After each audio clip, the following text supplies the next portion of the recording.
desperate to be rescued right away. Father, I'm in desperate need of salvation, and you must intervene now. I confess to you that I am a sinner and that I am therefore unworthy of your praise, Romans 3:23. Thank you for proving your love for me by sending your Son to die for my sins while I was still a sinner, Romans 5:8. According to your word, Jesus is the only way to the Father, and I can only approach you by way of him, John 10:9. I am sorry for anything I've done wrong. Please, Lord, accept my apologies and enter my life right now. I believe in my heart that you raised Jesus from the dead, as I confess to you in my tongue. I'm now saved because of what you said in your word, Romans 10:9-10. For it is he who works in me to will and to accomplish as you desire that I pray for, Philippians 2:13.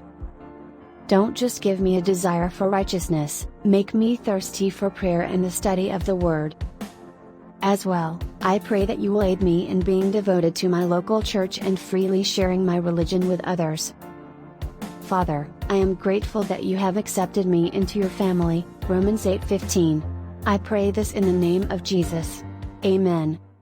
Thanks for watching. This is Life and Faith in Jesus Christ the Lord. If you enjoyed the video, please like and subscribe and press the notification bell for more videos. Thank you.